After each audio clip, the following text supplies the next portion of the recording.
فأعوذ بالله من الشيطان الرجيم. يا أيها الذين آمنوا أطيعوا الله وأطيعوا الرسول ولا تبطلوا أعمالكم. عن أبي هريرة رضي الله تعالى عنه قال قال رسول الله صلى الله عليه وسلم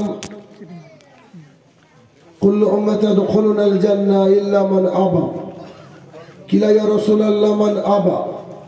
قال من أطاعني دخل الجنة ومن أساءني فقد أبى.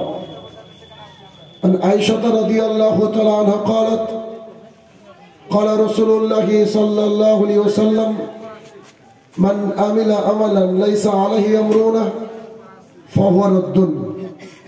সম্মানিত উপস্থিতি, সর্বপ্রথম আল্লাহ সুবহানাহু ওয়া তাআলার বারগাহে শুকরিয়া জ্ঞাপন করব যে আল্লাহ তাআলা সন্ধ্যা থেকে এই পর্যন্ত কিছু দিনের জ্ঞান, দিনের তালিম হাসিল করার লক্ষ্যে আপনাদেরকে প্রেরণ করেছেন।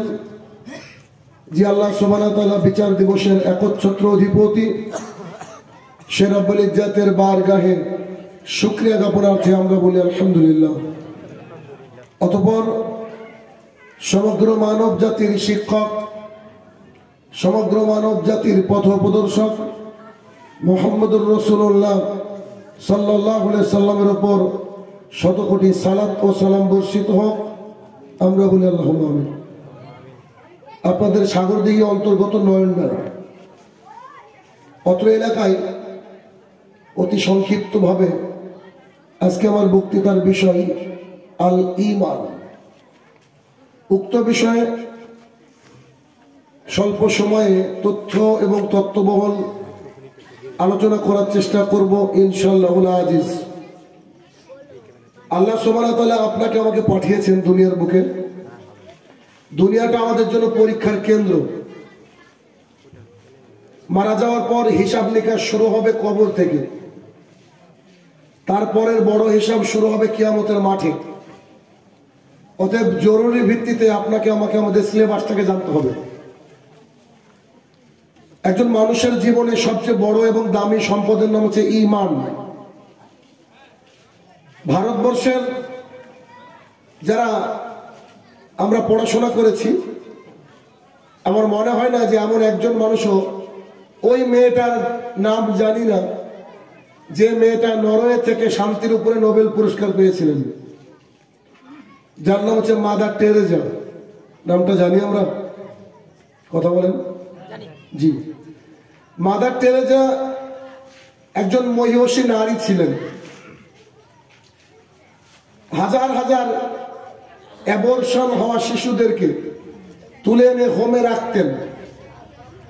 রাস্তার আশেপাশে গলিতে ড্রেনে পড়ে থাকা, পোকায় খেয়ে নেওয়া অর্ধেক শরীরওয়ালা মানুষদেরকে তুলে তিনি সেবা যত্ন করতেন এবং তাদেরকে অনেককে ওইভাবে সেবা যত্নের মাধ্যমে অনেকটা সুস্থতার দিকে ফিরিয়ে দেওয়ার চেষ্টা করতেন। কেউ কেউ মারা যাওয়ার সময় হাসি মুখে মারা যেত। তো সেই হিসাবে দেখতে গেলে মাদার টেরেজা অনেক বড় কাজ করেছে।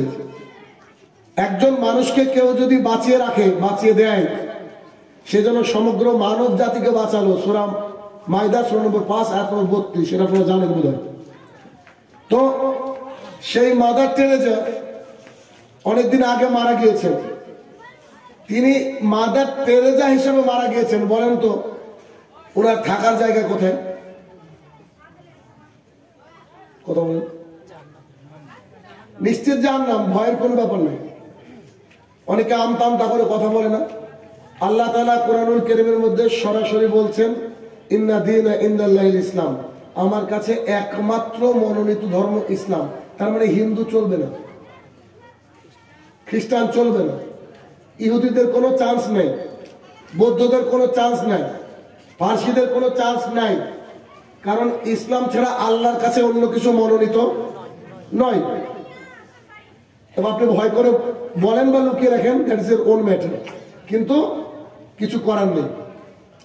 আমি শুরুতে এই বাক্যটা দিয়ে আপনাদেরকে বোঝাতে চাইছি যে একজন নারী এত উপকার করেছিলেন মানুষের, এত হাজার হাজার মানুষের উপকার করেছিলেন, তারপরেও তাকে জাহান্নামের আগুনে জ্বলতে হবে নিশ্চিত যদি সে ইসলাম গ্রহণ না করে মারা যায়। আমাদের জানা মতে তিনি গ্রহণ করেননি, তাই তার থাকার জায়গা হবে জাহান্নাম। আল্লাহ তাআলা আলম। তার মানে তার কাছে সব ছিল, মানুষের সেবা যত্ন ছিল, মানুষের ভালোবাসা ছিল, শান্তির উপরে নোবেল ছিল, টাকা পয়সার কোনো অভাব ছিল না, তিনি অসহায় মানুষের সহায়। তো তার কাছে কি ছিল না যে তাকে জাহান্নামে যেতে হবে? পৃথিবীর যে সেরা সম্পদ এখান থেকে আর্ন করা যাবে সেইটা ছিল না, যার নাম হচ্ছে ঈমান। আপনার বাবার নাম আব্দুর রহমান, আপনার নাম আব্দুল্লাহ, ভোটার কার্ড, আধার কার্ড, খাদ্য সুরক্ষা সবকিছুতে এই নামটা থাকবে কিয়ামত পর্যন্ত। কিন্তু আপনি যদি ঈমান না নিয়ে মারা যান তো আল্লাহ তাআলার কাছে আপনি চণ্ডীদাস। কথা পর্যন্ত আমার। তাহলে বিষয় হচ্ছে এখানে যে আমাদের ঈমানটা আনতে হবে, এটা জরুরি। কেন জরুরি? আন আবি হুরায়রা রাদিয়াল্লাহু তাআলা আনহু قال قال رسول الله صلى الله عليه وسلم, আবু হুরায়রা রাদিয়াল্লাহু তাআলা আনহু বলেন রাসূলুল্লাহ সাল্লাল্লাহু আলাইহি সাল্লাম বলেছেন, মা মিন আবদিন আশহাদু আল্লা ইলাহা ইল্লাল্লাহ ওয়া আন্নী মুহাম্মাদুর রাসূলুল্লাহ। পৃথিবীবাসী শোনো, তোমাদের মধ্যে যদি কেউ এই বাক্য স্বীকার করে নেয় আল্লাহ ছাড়া কোনো হক মাবুদ নেই এবং মুহাম্মদুর রাসূলুল্লাহ সাল্লাল্লাহু আলাইহি সাল্লাম তার প্রেরিত বান্দা এবং রাসূল, কাম্মি কালবি ও নাফসি, একেবারে অন্তর দিয়ে যদি এক খেয়ালে যদি একনিষ্ঠভাবে যদি সে সেটাকে অন্তর দিয়ে মেনে নেয়, ও দাখালাল জান্নাহ, ওই ব্যক্তি জান্নাতে যাবে। তো জান্নাতে যাওয়ার জন্য বেশি কিছু দরকার নেই, ঈমান হলেই যথেষ্ট। তাই ঈমানটা একটু নবায়ন করার জন্য আসছি আমি, যে একটু যাতে সাগরদিঘির মানুষের ঈমানটা নবায়ন হয়। মেন কথা হচ্ছে আরো 1.5 মাস আগে থেকে মার্চ পর্যন্ত আমার শ্বাস প্রশ্বাস ফেলার জায়গা নেই। অনেক প্ল্যান পরিকল্পনা করে আজকের ডেটটা ফাঁকা রেখেছিলাম। গলার অবস্থা বুঝতে পারছেন। কালকে কলকাতায় জলসা ছিল, ফজরের পরে বাড়িতে ঢুকেছি, 5টা 25-এ বাড়িতে ঢুকেছি। আজকে ক্লাস আমি করাচ্ছি, এখান থেকে ফোন গেল যে বিপদে পড়েছি। তাই হলো যে আর কাউকে পেলেন না আপনি। একটা দিনের কাজ করলে বাড়ির মানুষ খুশি হয়। আমি সকালবেলায় বাড়িতে এসে একটু ঘুমিয়েছি। আমার পড়ানো ছিল টেট, অল্প দিনের টেট, ডিসেম্বরের 10। তো টেটের ব্যাচ ছিল, ওদেরকে পড়িয়ে বাড়ি থেকে বললাম যে খেতে দাও, জলসা আছে। তো মনে হচ্ছে বাড়িতে 3য় বিশ্বযুদ্ধ বোধ শুরু হবে। মানে খুব ভালোভাবে জানে এই ডেটটা কাউকে দিব না, বাড়ির একটা সময় কাজে লাগানোর একটা ব্যাপার থাকে।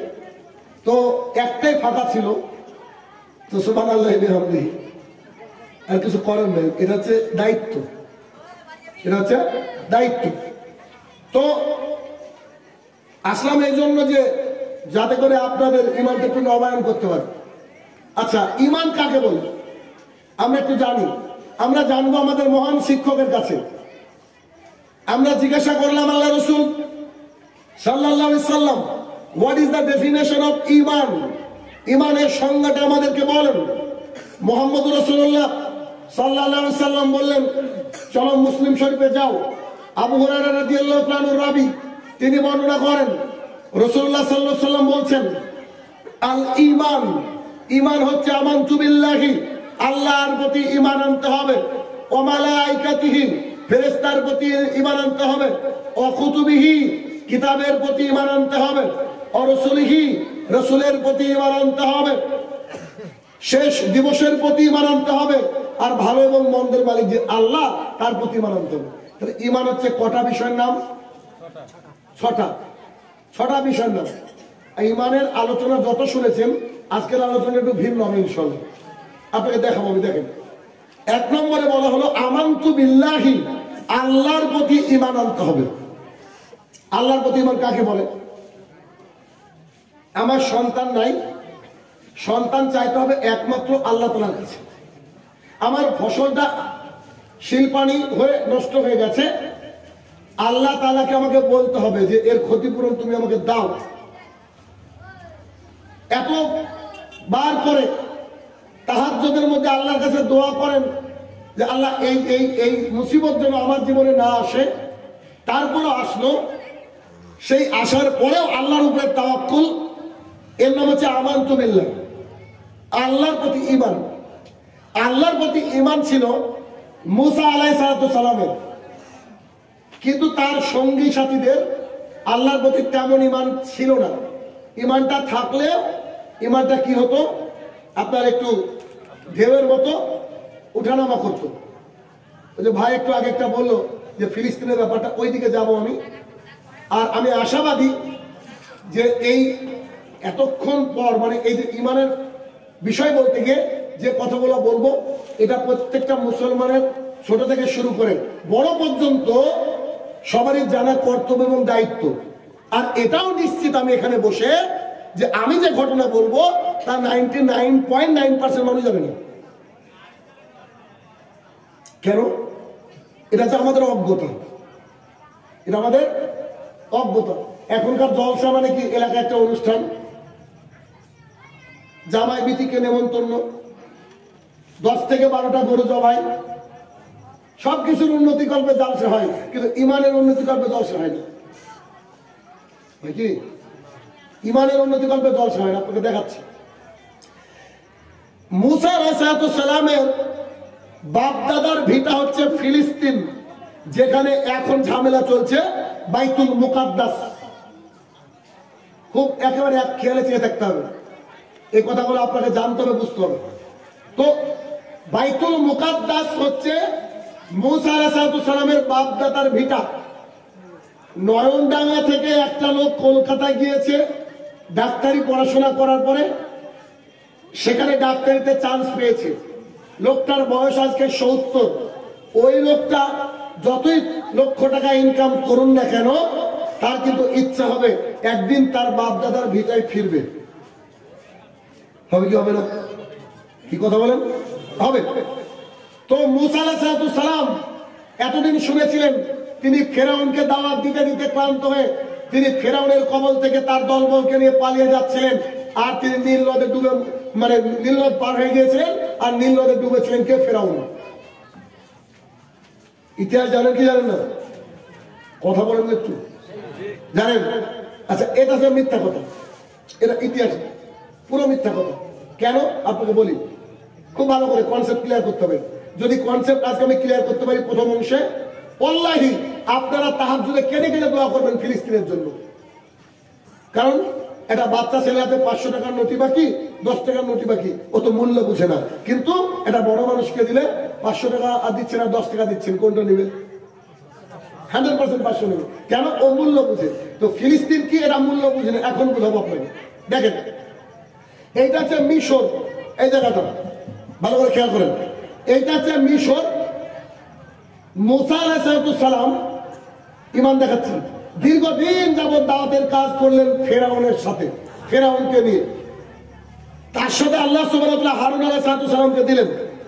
দীর্ঘদিন দাওয়াতের কাজ করতে করতে করতে করতে করতে কিছু লোক মুসার রবের প্রতি ঈমান আনলেন, অর্থাৎ মুসার সঙ্গী সাথী হয়ে গেলেন। কিন্তু ফেরাউন এবং তার লোকজন ঈমান আনলো না। তখন মুসা আলাইহিস সালাম দেখলেন তার বয়সটা একটু বেড়ে যাচ্ছে, তো তিনি দেখলেন বাপদাদার ভিটা তখন ফিরবো।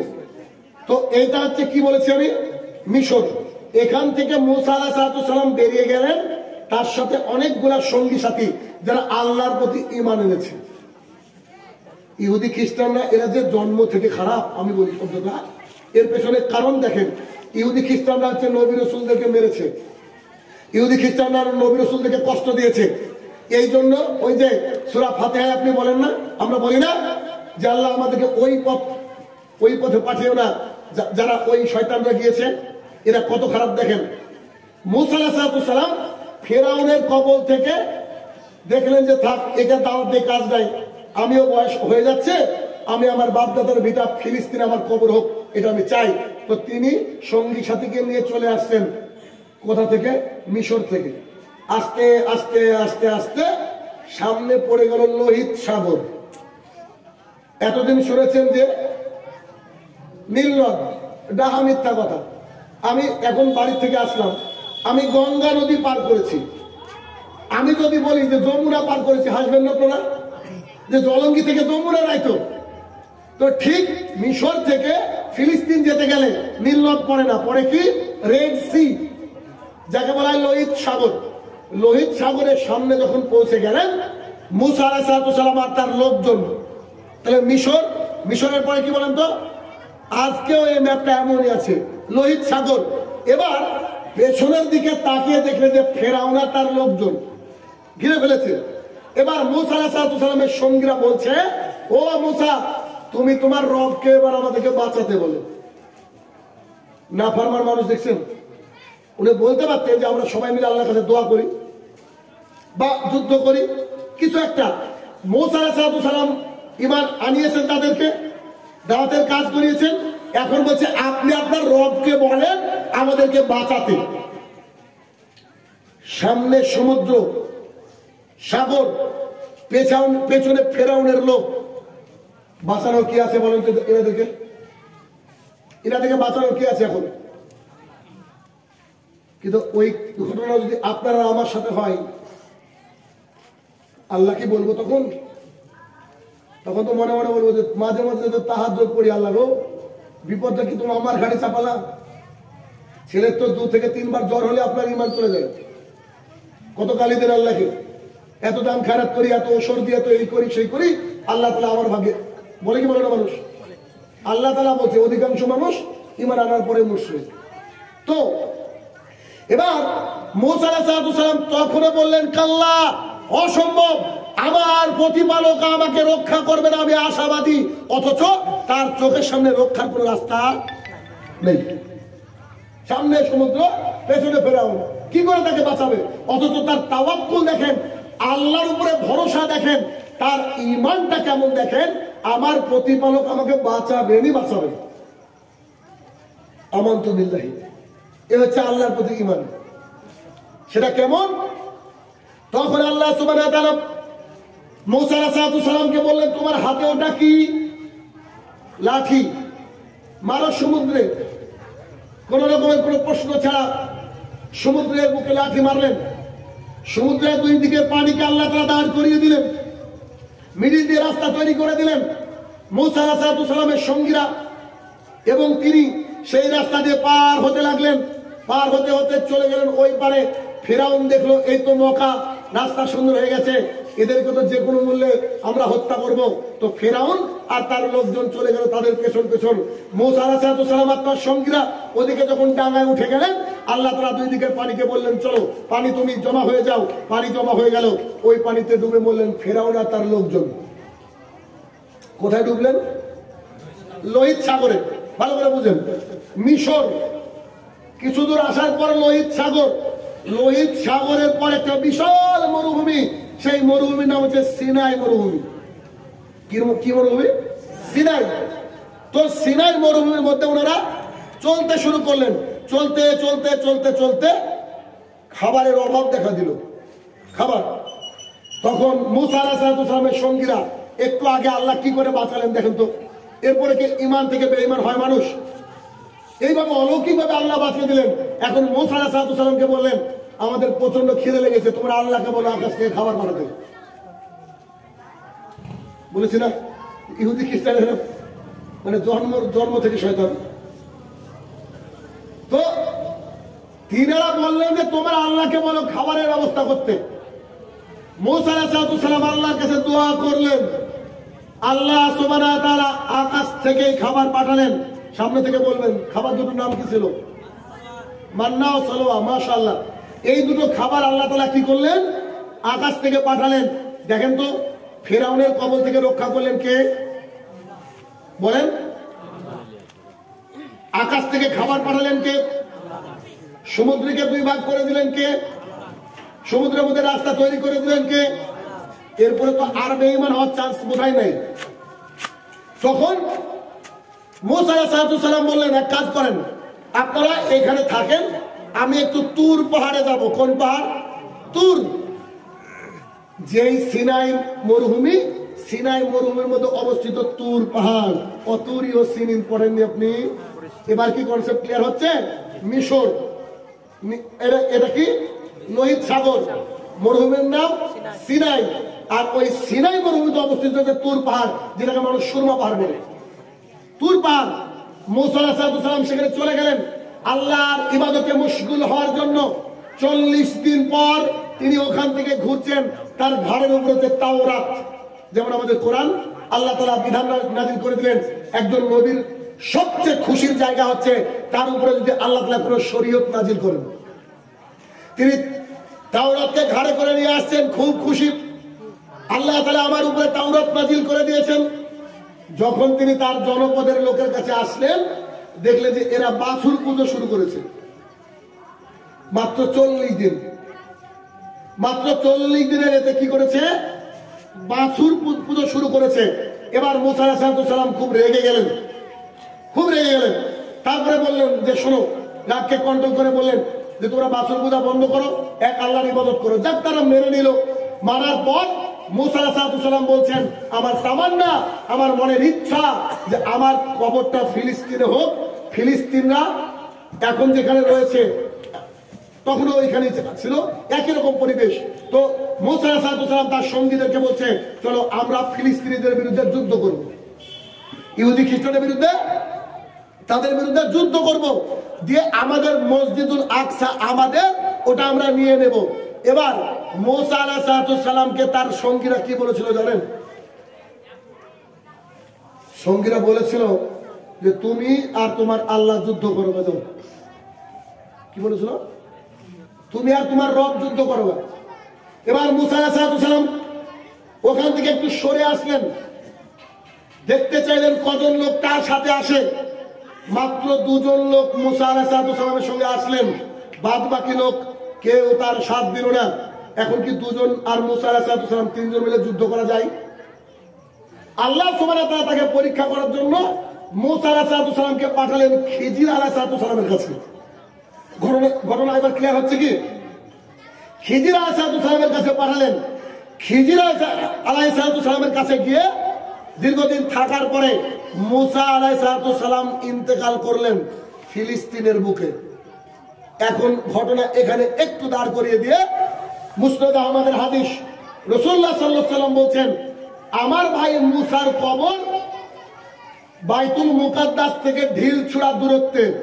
আমি যদি আজকে ফিলিস্তিনে থাকতাম তো আমি তোমাদেরকে কবরটাকে দেখিয়ে দিতে পারতাম। কে বলছে না?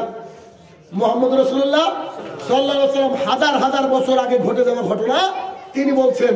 তার মানে এই যে শাম, ফিলিস্তিন, বাইতুল মুকাদ্দাস, এই জায়গা, এটা হচ্ছে মুসলমানের, এটা আমাদের সম্পদ, আমাদের সম্পদ। এবার মুসা আলাইহিস সালাম ইন্তেকাল করলেন। ইন্তেকাল করার পরে বলেন তো মুসা আলাইহিস সালামের সঙ্গে কজন মানুষ গিয়েছিল? 2 জন। 2 জনের মধ্যে একজনের নাম ছিল ইউসা ইবনে নুন।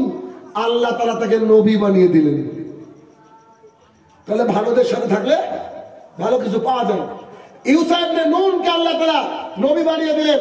তিনি নবী হওয়ার পর 40 বছর পর তিনি ওই সিনাই মরুভূমিতে আসলেন। সিনাই মরুভূমিতে কারা ছিল বলেন তো? ওই যে ওই শয়তানগুলা ছিল। তিনি ওখানে ফিরলেন কত বছর পর? 40 বছর পর। আর মুসা আলাইহিস সালাম যাওয়ার সময় আল্লাহর কাছে দোয়া করেছিলেন, আমি আর পাচ্ছি না, তুমি কি করবা করো। আল্লাহ তাআলা 40 বছর যাবত এই সব লোকদের উপরে গজব নাজিল করেছিল, যারা ওই সিনাই মরুভূমিতে ছিল। ইউসা ইবনে নুন যখন ফিরে আসলেন, 40 বছর ঘুরে ঘুরে ঘুরে ঘুরে এখন ওদের মাথা ঠিক হয়েছে। বুঝতে পেরেছেন কিনা? 40 বছর ঘুরে ঘুরে ওদের কি হয়েছে? মাথা ঠিক হয়েছে। এখন তিনারা বলছেন, ও ইউসা ইবনে নুন, আপনি আমাদের মাঝে ফিরে এসেছেন তো? জি, আল্লাহ তাআলা আমাকে নবী বানিয়েছেন। আচ্ছা ঠিক আছে, চলেন এবার আমরা ফিলিস্তিনের বিরুদ্ধে যুদ্ধ করব। কতদিন পর? মানে সাইজ হয়েছে 40 বছর পর। আল্লাহ আযাবটা কি ছিল? ওরা বাইরে যেতে পারবে না, ছাগলের মতো খালি ঘুরবে ওই মরুভূমির মধ্যে, এটা ছিল আযাব। এরপর ইউসা ইবনে নুন এর নেতৃত্বে সব সঙ্গী সাথী নিয়ে যুদ্ধ শুরু হয়ে গেল।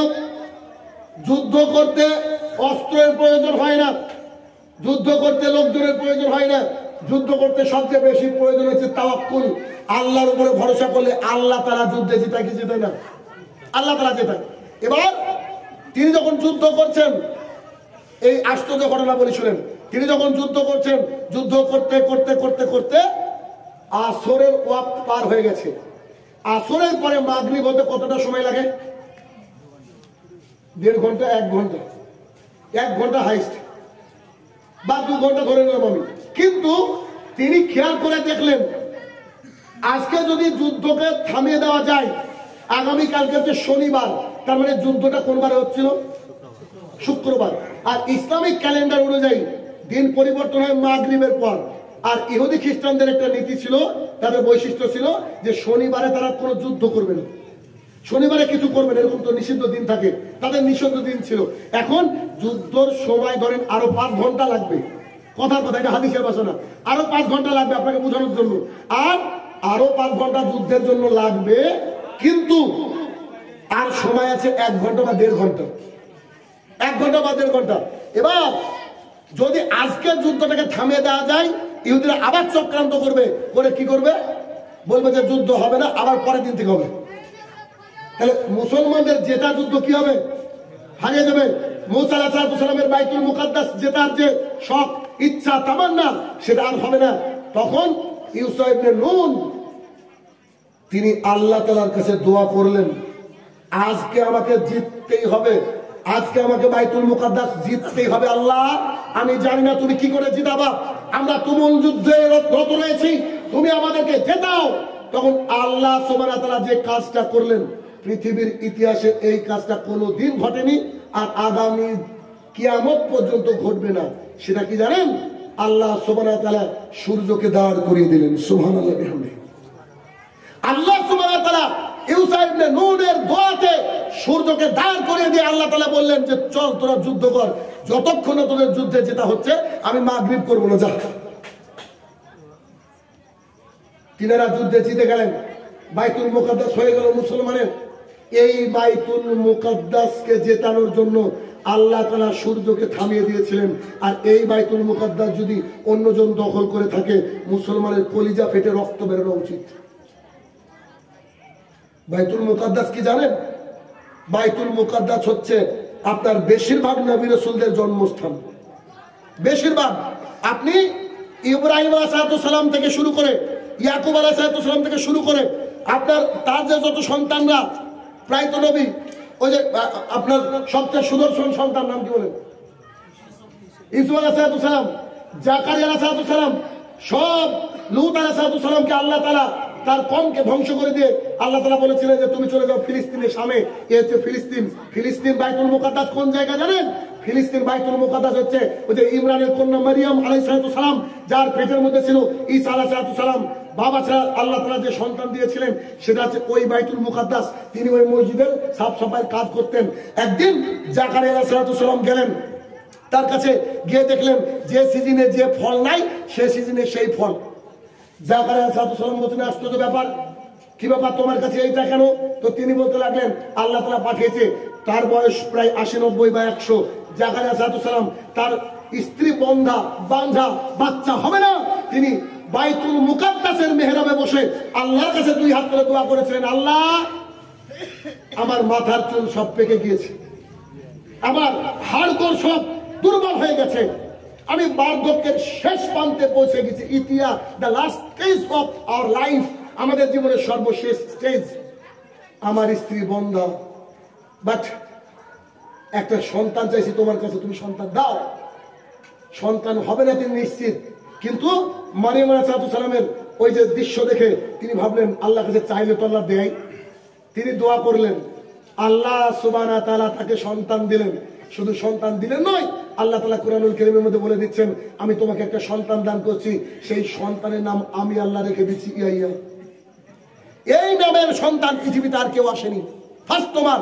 তখন তিনি ঘুরিয়ে আল্লাহকে বলছে যে কি করে এটা সম্ভব, আমার তো গায়ে জোর নাই, আমার তো ক্যাপাসিটি নাই, আমার স্ত্রী বাচ্চা জন্ম দিতে সক্ষম নয়, আর তোমার কাছে চাইলাম আল্লাহ মানে আল্লাহ দিয়ে দিয়েছে, এখন আর ওর হিসাব নাই। ভাবছে কি করে সম্ভব? আল্লাহ তাআলা বলছে যেমন তোমাকে তৈরি করেছি, তুমি কিছু ছিলে না, ওই ঠিক তেমন করে আমি আল্লাহ দিয়ে দেবো। আমানতু বিল্লাহি বুঝছেন কি আপনি? এই বাইতুল মুকাদ্দাস কি? এই বাইতুল মুকাদ্দাস হচ্ছে রাসূলুল্লাহ সাল্লাল্লাহু আলাইহি সাল্লামকে আল্লাহ তাআলা ইসরা মিরাজ করিয়েছিলেন, জমিনি সফর করিয়েছিলেন। মক্কা থেকে বাইতুল মুকাদ্দাস, বাইতুল মুকাদ্দাসে রাসূল সাল্লাল্লাহু আলাইহি সাল্লামকে আল্লাহ তাআলা নামিয়ে দিলেন। নামানোর পরে আল্লাহ তাআলা পৃথিবীতে যত নবী রাসূল পাঠিয়েছিলেন সব নবী রাসূলকে জীবিত করলেন। এবং আমাদের নবী, এটা কত বড় সৌভাগ্যের, মুহাম্মদুর রাসূলুল্লাহ সাল্লাল্লাহু আলাইহি সাল্লাম সমস্ত নবীদের ইমামতি করলেন বাইতুল মুকাদ্দাসে। এই বাইতুল মুকাদ্দাস নিয়ে ঝামেলা চলছে। বাইতুল মুকাদ্দাস কি জানেন আপনি? আল্লাহ সুবহানাহু ওয়া তাআলা মুহাম্মদ সাল্লাল্লাহু আলাইহি ওয়াসাল্লামকে বলছে, তুমি বলে দাও আমি ঈসা আলাইহিস সালামকে বাইতুল মুকাদ্দাসের ডান দিকের সাদা মিনারের উপরে নামিয়ে দেব। ঈসা আলাইহিস সালামকে আল্লাহ তাআলা কোথায় নামাবেন? এই যে মসজিদ দেখছেন না, মসজিদুল আকসা, যেদিন নামাবেন সেদিন মসজিদটা হয়তো সাদা রং করা থাকবে, ডান দিকে সাদা মিনারে আল্লাহ নামিয়ে দিবে। আসরের ওয়াক্ত হয়ে যাবে, এমন তো অবস্থায় সালাতের জন্য সবাই রেডি। এখন নবী যদি থাকে অন্য কেউ কি নামাজ পড়াবে? পড়াবে না। তো যখন সালাতের জন্য ওয়াক্ত হয়ে যাবে, ঈসা আলাইহিস সালাম দাঁড়িয়ে আছে, দাজ্জাল প্রকাশ পেয়ে গিয়েছে। তো ঈসা আলাইহিস সালাম যখন নামাজের জন্য প্রস্তুতি নিচ্ছেন, এমন অবস্থায় ঈসা আলাইহিস সালাম একজনকে ডাক দিয়ে বলবে, আহমদ জি আপনি আসেন, ইমামতি করেন। লোকজন অবাক, আরে নবী জীবিত থাকতে কে ইমামতি করবে? তখন তিনি বলবে, শোনো, আজকে আমার তোমার সবার ইমাম যিনি হবেন তিনি হচ্ছেন ইমাম মাহদী। ইমাম মাহদী নিজেও জানবেন না আমি ইমাম মাহদী, আর এখন কিছু বাটপার দাবি করে যাবে নাকি ইমাম মাহদী। আসলে এরকম? তাহলে ওইখানে প্রমাণ হবে ইমাম মাহদী। আর রাসূল সাল্লাল্লাহু আলাইহি ওয়াসাল্লাম ভবিষ্যৎবাণী করে গিয়েছেন ইমাম মাহদী আমার বংশ থেকে হবে। ইমাম মাহদীর বাবার নাম যা, আমার বাবার নামও তাই, আমার নাম যা, ইমাম মাহদীর নাম তাই। তাহলে ইমাম মাহদীর বাবার নাম কি? আব্দুল্লাহ। আর ইমাম মাহদীর নাম কি? আহমদ। কথা বোঝা গেল? আপনারা এখন যদি গুগলে সার্চ দেন মসজিদুল আকসা, তো দেখবেন গুগল যেটা বের করে দেয় এটা ভুল।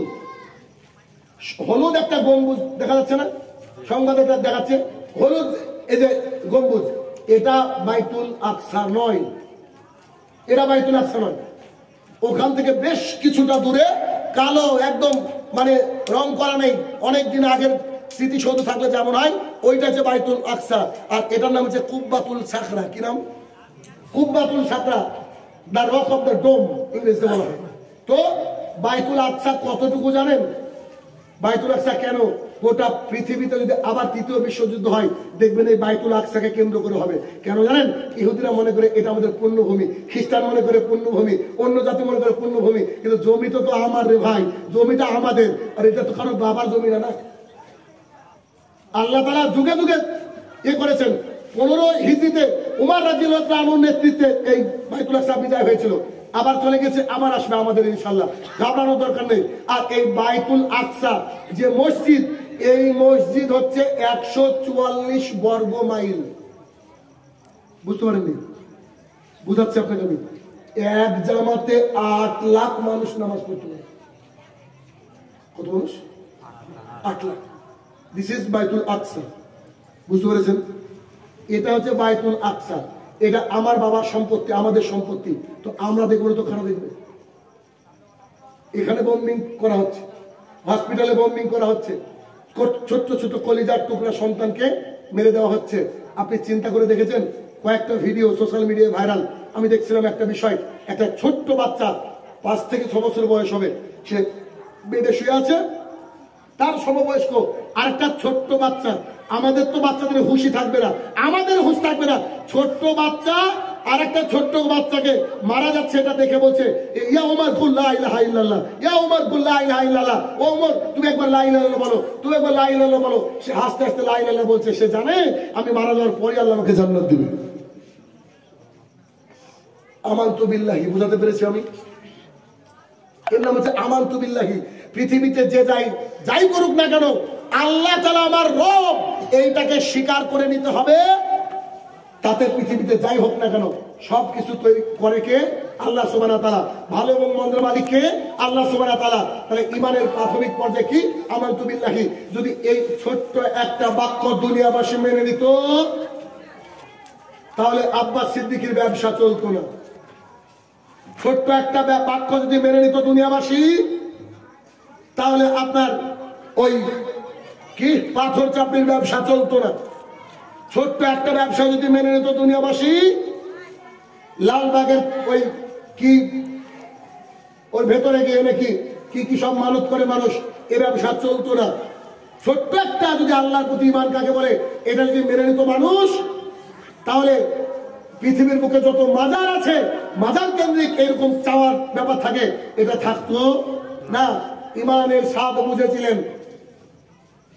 পৃথিবীর ইতিহাসের মুসলমানদের প্রথম মুয়াজ্জিন বিলাল রাদিয়াল্লাহু তাআলা আনহু বুকের উপরে পাথর চাপিয়ে দিয়ে বালুকমায় তপ্ত প্রান্তরে তাকে টেনে হিঁচড়ে যন্ত্রণাদায়ক শাস্তি দেওয়া হয়েছে, তবু সে বলেছে আহাদ আহাদ। রাসূলুল্লাহ সাল্লাল্লাহু আলাইহি সাল্লাম যখন দাওয়াতের কাজ করতে লাগলেন, আবু জেহেল, উতবা, সাইবার একটা গ্রুপকে আবু তালেবকে বলছেন, আপনি সম্মানিত মানুষ, আপনার ভাতিজাকে বলেন যে এই যে ফিতনা ছড়াচ্ছে এলাকায়, এই ফিতনাকে বন্ধ করতে ডাকেন তাকে। সে কি চায়? আরবের সুন্দরী রমণী চাই, আরবের কোটি টাকা সম্পদ চাই, সে কি চাই? যা চাই বলেন, আমি তাকে দিয়ে দেব,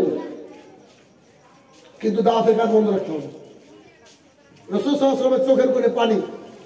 তিনি বেরিয়ে আসলেন, তিনি বললেন, এক হাতে চাঁদ আর এক হাতে সূর্য যদি কেউ এনে দেয়, এই দাওয়াতের গতি স্তব্ধ হবে না। রাসূল সাল্লাল্লাহু আলাইহি ওয়াসাল্লামকে অফার দিয়েছেন সুন্দরী রমণীর, অফার দিয়েছেন কোটি কোটি টাকার, কিন্তু দাওয়াত দেওয়ার কারণে তিনি সবগুলাকে লাথি মেরেছেন। আর আমাদের আজকালকার বক্তারা দাওয়াত দেয় টাকা ইনকাম করার জন্য। কষ্ট তো লাগে আমার কথা শুনতে, বুঝলেন না? মানিকচক মালদায় প্রোগ্রাম ছিল পরশুদিন, মেবি পরশুদিন কিন্তু আগের দিন। তো আমাকে একজন বলছে, উনি লিটল অ্যাঞ্জেল স্কুল কি একটা স্কুলের হেডমাস্টার, উনি আমাকে বলছেন যে আপনার ডেট নিয়েছি 6 মাস আগে আমরা। তো তারপর থেকে আমি 50 জনকে ফোন করেছি, আলেমদেরকে, হয়তো উনি আবেগে বলছেন 50 নয় সামথিং কিছু করেছেন। যাকে ফোন করে বলছি, উনি বলছেন কে আসছে? আর তো শাহিনুর রহমান বলছে ওকে দিয়ে জলসা করান। আমি বললাম এর পেছনে কারণ কি? বলছে আমি বুঝে গিয়েছি, আপনাকে বলা লাগবে না। এর পেছনে কারণ যে আমি স্টেজে উঠে এই কথা বলি যে দাওয়াত দেন আল্লাহর জন্য ফি সাবিলিল্লাহ, দাওয়াত দেওয়াকে ব্যবসায় পরিণত করেন না। আর যারা ব্যবসায় পরিণত করে তাদের দাওয়াত, তাদের বক্তৃতা মানুষের অন্তরে আসর কাটে না। অতএব যারা 500 টাকা চাইবে তাদেরকে আপনি আজ থেকে ডাকবেন না। তো তিনি একজনের নাম নিয়ে বললেন যে ও এমন খারাপ ভাষা করলো আপনার ব্যাপারে, তার মানে ও তো করবেই, ও তো 20,000 টাকা রেট এখন, ও করবে না? এমন সুর দিয়ে গোটা পৃথিবী মর্যাদা করেছে, পেটে লাথি মারলে কটা হাতি বেরোবে জানি না, অথচ এভাবে ইনকাম করে খাচ্ছে। ওই কুলাঙ্গারের ব্যাপারে আমি বাংলাদেশে গিয়ে শুনেছিলাম, এই চাপাই নবাবগঞ্জে একটা ছেলে খেতে, আমি আর ইমামউদ্দিন বিন আব্দুল বাসিত বক্তা আছে ওখানে, আমি প্রধান বক্তা, শেখকে দিতে বক্তা রাখা হয়েছে। আমি বসে আছি, একজন ব্যক্তি এসে বলছে আমরা তো বরাবর ভারতের বক্তা এনে বক্তৃতা করাই, তো আপনাকে সামনে বছর রাখতে চাইছি, তো আপনার বাজেট কত? আমাকে বলছে। তা আমি বললাম যে কত বছর ধরে জালসা করেন? তো 17-18 বছর হবে। তা বললাম এমন শীত পড়ছে না যে আপনাকে একদম মাফলার দিয়ে গোটা মুখ পেঁচিয়ে রাখতে হবে, আপনি একটু মুখটা দেখাবেন, একটু দেখবো, মানে তামার না অন্তরে। তো তিনি বুঝতে পারেননি আমি কোন দিকে যাচ্ছিলাম, তো তিনি মুখটা খুলে দিলেন। তার মধ্যে 17 বছর যদি কোনো একটা কুকুরকে দাওয়াত দেওয়া যায়, কুকুরও ট্রেন্ড হয়ে যায়, তো আপনি 17 বছর আপনার দাড়িটুকু রাখতে পারেননি, আর আপনি দাওয়াতের কাজ, আপনি আপনার মাধ্যমে দাওয়াতের দিকে কি কাজ হবে বলেন? তখন আমাদের দেশের ওই বক্তার ব্যাপারে বলছে একটা বয়স্ক মানুষ, তিনি বলছেন যে আমরা হচ্ছে পদ্মা ভাঙনের মানুষ, প্রত্যেক বছর একবার করে বাড়ি ভেঙে যায়। তো আপনাদের দেশের ওই বক্তাকে বলছি যে হুজুর, তার আবার বাংলাদেশের 50,000, কিছুই তো নাই, খালি সুর আর গজল। আর আমার সাথে মানে প্রোগ্রাম না করার পেছনে কারণ আছে, কারণ আমি জর্দা খদ্দেরকে তো ছাড়ি না। আমি এক জায়গায় বক্তৃতা করছি, আমার পাশে এসে বসেছে, আল্লাহর কসম করে বলছি, মনে চলে যে সালাম আলাইকুম দিয়ে চলে আসি, আমি টিকতে পারছিলাম না, এত গন্ধ মুখে। কিষানগঞ্জ এমনি বয়কট করেনি, একে আনা যাবে না। তো আমাকে ওই বয়স্ক মানুষটা বাংলাদেশে কি বলে জানেন, বলছে আমার পিঠে হাত বুলাচ্ছে, বলছে যে এরকম করে তার গায়ে হাত বুলাচ্ছে, বলছে জনাব আপনাকে নিয়ে আসার খুব শখ, তো আমাদের কিন্তু বাজেট অত না, বন্যায় ভেঙে যায়, আপনি 10,000 টাকা কম দিন। তো কি বলেছিলেন উনি জানেন, বলছে 8 আনা কম দিলে আসবেন। তো এদের জন্য আখেরাত ভালো আছে নাকি? এদের জন্য আখেরাতের অবস্থা ভালো আছে, সেটা বলছি। তো এটা বড় বিষয় না, আমি বলতে চাইছিলাম যে কি রাসূল সাল্লাল্লাহু আলাইহি ওয়াসাল্লাম বলেন এক হাতে চাঁদ এক হাতে সূর্য এনে দিলে কি হবে, দাওয়াতের কাছ থেকে পিছ হবে না। আর আমরা চায়ের দোকানে ইমান বিক্রি করে চলেছি, ভোটের আগের দিন ইমান বিক্রি হয় 500 টাকা দিয়ে শাড়ি দিয়ে।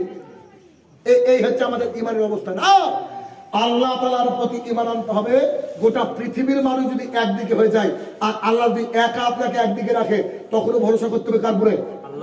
আল্লাহ কি সাহায্য করতে পারে না? নিশ্চিত পারে, শুধু আপনার আমার ঈমানটা নাই। এই জন্য আমানতু বিল্লাহি, আল্লাহর প্রতি ঈমান আনতে হবে। এরপর রাসূল সাল্লাল্লাহু আলাইহি ওয়াসাল্লাম বললেন ও মালায়েকাতিহি, ফেরেশতার প্রতি ঈমান আনতে হবে। ফেরেশতা বুঝেন কি? এখানে হাদিস শুনেন, ফেরেশতা। আবু হুরায়রা রাদিয়াল্লাহু তাআলা আনহু বলেন রাসূলুল্লাহ সাল্লাল্লাহু আলাইহি ওয়াসাল্লাম বলেছেন, কোন ব্যক্তি যদি এরকম গোল হয়ে আল্লাহ তাআলার কিতাব নিয়ে চর্চা করে, আল্লাহ তাআলা তার নিকটস্থ ফেরেশতাদেরকে বলে, ওই যে আমার পৃথিবীর বুকে বান্দারা নয়ননগরে আজকে কোরআন এবং সুন্নাহ নিয়ে আলোচনা করছে, তারা আমাকে কেউ দেখেনি, ও ফেরেশতারা তোমরা সাক্ষী থাকো, সমস্ত মানুষকে আমি আল্লাহ তাআলা ক্ষমা করে দিলাম। কে বলছেন? আল্লাহ সুবহানাহু ওয়া তাআলা তার নিকটস্থ ফেরেশতাদেরকে বলছেন। এরপরে আল্লাহ সুবহানাহু ওয়া তাআলা মুহাম্মদ সাল্লাল্লাহু আলাইহি ওয়াসাল্লামকে দিয়ে বলছেন, তুমি মানুষকে বলে দাও যে যারা দ্বীনের আলোচনা করে কোন একটা মজলিসে, আমি অসংখ্য অগণিত ফেরেশতা পাঠিয়ে দিই, ফেরেশতারা মজলিসের উপরে রহমত নাজিল করতে থাকে আল্লাহর তরফ থেকে, আর চাদর ধরে থাকে। আল্লাহ কসম করে বলছি, এখনো ফেরেশতা আমাদের মাথার উপরে চাদর ধরে আছে। ফেরেশতা। আবু হুরায়রা রাদিয়াল্লাহু তাআলা বলেন রাসূলুল্লাহ সাল্লাল্লাহু আলাইহি ওয়াসাল্লাম বলেছেন, কোন ব্যক্তি যদি ইলম তলব করার জন্য, দ্বীন শিক্ষার জন্য কোন রাস্তা পাড়ি দেয়, আল্লাহ সুবহানাহু ওয়া তাআলা বলেন যে সেই ব্যক্তি মাটি দিয়ে চলে বটে, কিন্তু তার পায়ের তলে আমি ফেরেশতাকে বলি যে তার ডানাটাকে বিছিয়ে দাও। জি, আপনি আজকে এখানে এসেছেন ফেরেশতার ডানার উপরে ভর করে। ফেরেশতারা কত সম্মানিত, অথচ আপনি জ্ঞান অর্জন করতে এসেছেন, তাই কি করে ফেরেশতা ডানাটাকে বিছিয়ে দিয়েছে। ও মালায়েকাতিহি, ফেরেশতা কি জানবেন? দেখেন, ফেরেশতা হচ্ছে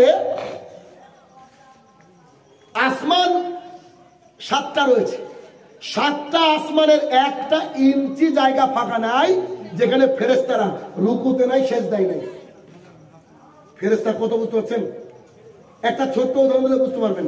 আচ্ছা বলেন তো, এই আপনার এই এলাকার লোক, সাগরদিঘির লোক যদি মনে করে প্রত্যেক বছর হজ করতে পারবে কি পারবে না? যদি টাকা আছে পারবে, কোনো বাধা দেবে নাকি সরকার? তো এই হজের দৃশ্য দেখে ফেরেশতাদের ভালো লাগলো। আল্লাহ তাআলাকে ফেরেশতারা বলছে, আল্লাহ আমাদের জন্য হজের ব্যবস্থা করো। মানে ভালো লাগা, ওদের তো হিসাব নাই, ভালো লাগা। আল্লাহ তাআলা বাইতুল মামুর প্রতিষ্ঠা করলেন। আমাদের কাবা যেখানে আছে, ওখান থেকে সোজা যদি কেউ চলে যেতে পারে, 7 আসমানের উপরে আছে কাবা, এটার নাম হচ্ছে বাইতুল মামুর। রাসূলুল্লাহ সাল্লাল্লাহু আলাইহি ওয়াসাল্লাম বলছেন, ফেরেশতারা লাইন দাঁড়িয়ে আছে, ভালো করে বুঝেন, 1টা 2টো 3টে 4টে 5টা লাইন দাঁড়িয়ে আছে। আপনি প্রথমে যে ফেরেশতারা আছে, ও 7 বার কাবাকে তওয়াফ করবে, বাইতুল মামুরকে। এরপরে ও যদি আবার বলে আমি হজ করব, তওয়াফ করব, তো ফেরেশতাদের যে আরো দায়িত্বশীল আছে, তারা বলবে তুমি পেছনে গিয়ে দাঁড়াও। কোথায় গিয়ে দাঁড়াও? যে লাইনটা দেখলা, লাইন তো ভালোই বুঝেন নিশ্চয়ই, পেছনে গিয়ে দাঁড়াও। তো রাসূল সাল্লাল্লাহু আলাইহি ওয়াসাল্লাম বলছেন, এই যে ফেরেশতাটা পেছনে দাঁড়ানো, ও আবার চান্স পেতে পেতে কিয়ামত হয়ে যাবে। ফেরেশতা কত বুঝতে পেরেছেন? মিলিয়ন মিলিয়ন ফেরেশতা।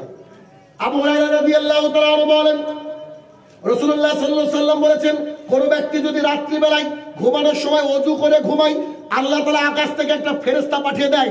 আল্লাহ তাআলা ফেরেশতাকে বলে, তুই খাতা কলম নিয়ে বসে থাক, ওই লোক যতবার এদিক ওদিকে নড়বে ততবার তুই নেকি লিখবি। মানে মশাতে কামড়ালেও নেকি, বুঝলেন ব্যাপারটা? নড়লে তো নেকি, ফেরেশতাকে আল্লাহ তাআলা পাঠিয়ে দেয়। আমাদের 2 কাঁধে ফেরেশতা নাই। আল্লাহ তাআলা প্রতিদিন সকাল আসমান থেকে ফেরেশতা নাজিল করে দেন, অমুক ব্যক্তির রুজি ওখানে আছে, ওকে দিয়ে দাও।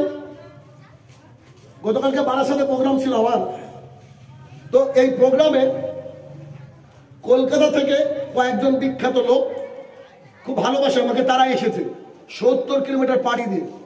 একজন হচ্ছে SSKM পিজি হসপিটালের ডাক্তার, বুঝেন কোন লেভেল, আলিয়া ইউনিভার্সিটির প্রফেসর একজন, একজন হচ্ছে বিশিষ্ট ব্যবসায়ী, আর দুজনের পরিচয় আমি জানি না। তারা এসেছে, আমাকে বলছে যে ভাই খাওয়া দাওয়ার ব্যবস্থা কি হবে। তাহলে যে বক্তার সাথে গেলে তো খাবার অভাব হয় না, আপনি আসেন। তো তিনারা বিরিয়ানি করেছেন, সেই এলাহি ব্যাপার। তো তিনারা যখন খাচ্ছেন তখন তাদেরকে আমি একটা কথা বললাম যে শোনেন ভাই, এই যে খাবারগুলো খাচ্ছেন না, যে দিয়ে গেল এই খাবার তার না, মানে আমি এই খাবারগুলো আমাদের। কেন?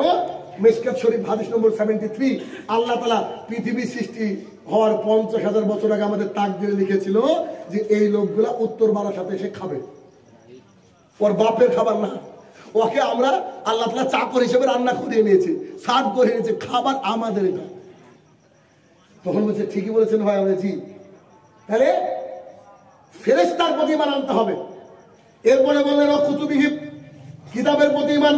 কিতাব মানে কোরআনুল কারীম, কোরআনুল কারীমের প্রতি ঈমান প্রায় মানুষের নাই আছে। কোরআনুল কারীম এবং সহিহ হাদিসে কি আছে? ইফাউল লোহা, দাড়িটাকে ছেড়ে দাও, ওয়াসুস সারেফ, গোপটাকে ছাটো। তাহলে যাদের দাড়ি নাই তারা কি পূর্ণ ঈমান এনেছে? কথা বলেন, ভয় লাগে তাহলে এগুলো বলতে, রাখেননি তো সমস্যা।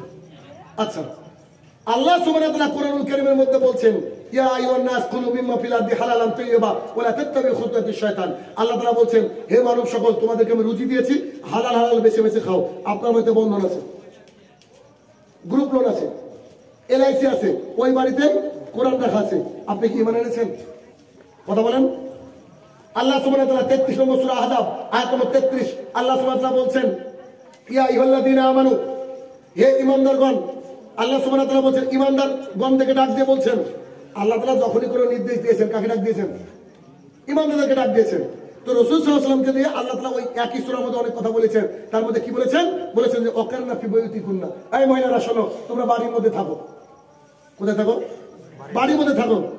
খবরদার নিজেকে জাহালাতের যুগের মতো দেখে বেরিও না। তাহলে বোরখা ছাড়া যতজন মহিলা এসেছে ও কি কোরআনের প্রতি ঈমান এনেছে? না। কথা বুঝতে কষ্ট হচ্ছে আমার? সূরা মাইদা সূরা নম্বর 5 আয়াত নম্বর 90, আল্লাহ সুবহানাহু ওয়া তাআলা বলছেন ইয়া আইয়ুহাল্লাযীনা আমানু ইন্নামাল খামরু ওয়াল মাইসিরু ওয়াল আনসাবু ওয়াল আজলামু রিজসুম মিন আমালি শাইতান ফাজতানিবুহু লাআল্লাকুম তুফলিহুন। আল্লাহ বলছে পান, বিড়ি, জর্দা, গুল, সিগারেট, খৈনি ইত্যাদি এগুলো হচ্ছে হারাম, এগুলো হচ্ছে নাপাক, এগুলো হচ্ছে শয়তান, শয়তানের বস্তু, এগুলো হচ্ছে রিজসুম, এগুলো থেকে দূরে থাকতে হবে। বলেন পান, বিড়ি, জর্দা, গুল, সিগারেট এখনো দোকানে বিক্রি হচ্ছে, ওই দোকানটা মনে বিক্রি হচ্ছে, নওড়া মিষ্টির দোকানে। কথা বুঝছেন কিনা আমার? তাহলে কি হলো বিষয়টা? যে ঈমান আনতে হবে। ঈমানের 6টা অংশ রুকন, তার মধ্যে আমানতু বিল্লাহি তো গেল, মালাইকাতিহি গেল, কুতুবিহি, কিতাবের প্রতি ঈমান বেশিরভাগ মানুষের নাই। যেটা আমার উপর দিয়ে যায় ওটা রাখি, আর যেটা আমার উপর দিয়ে চলে যায় ওটা রাখি না। যদি এই কিতাবের প্রতি ঈমান থাকে, এই কোরআনের প্রতি, তো বাড়ি থেকে বন্ধনের বইকে আজকে রাতের মধ্যে ছিড়বেন। আপনার স্ত্রী যদি টিভিতে আজে বাজে সিরিয়াল দেখে, আজকে আপনাকে সেই টিভিকে লাথি মেরে ভেঙে ফেলতে হবে। কত সুজন আল্লাহ জান্নাত, কিন্তু এই জান্নাত পেতে গেলে কি লাগবে? দুনিয়ার বুকে আল্লাহ তাআলা জান্নাতকে ঘিরে রেখেছেন কি দিয়ে? আপনার পবিত্র দিয়ে। ইচ্ছা হয় ফজরে ঘুমায়, কিন্তু ফজরে ঘুমালে জাহান্নাম। কথা বুঝেননি? আপনার ইচ্ছাকে ত্যাগ করতে হবে, কিছু করার নেই। ইচ্ছা হয় বন্ধনের বইটা বাড়িতে রাখতে, এটা পবিত্র অনুসরণ করলে থাকার জায়গা জাহান্নাম। তাহলে কি? কুতুবিহি, কিতাবের প্রতি ঈমান আনতে হবে। এই কিতাবে সমগ্র মানব জাতির জন্য হিদায়াত রয়েছে, আছে কি নাই? বেশিরভাগ ইয়াং ছেলে পেলেন দেখবেন প্যান্ট হচ্ছে টাকনোর নিচে। মুসলিম শরীফ হাদিস নম্বর 195, আল্লাহ তাআলা তার দিকে তাকাবেন না, তাকে মুক্ত করবে না, তাকে জাহান্নামে পাঠাবেন। আরে নিজের বাপের টাকা দিয়ে 6000 টাকা দিয়ে প্যান্ট কিনলাম, আর আমি প্যান্ট কোথায় পরবো, আমার নিজের ব্যাপার। অথচ আল্লাহ রাসূল সাল্লাল্লাহু আলাইহি ওয়াসাল্লাম বলছে যে তুই পর একবার, তোর থাকার জায়গা জাহান্নাম। কথা বলছেন আমার? তাহলে কুতুবি, কিতাবের মধ্যে কি ঈমান আনলাম আমরা? আমার তো জাল শেষ করে বিড়ি টানছেন, আপনি যাবেন, আপনি খুব বুঝেছেন হাদিস।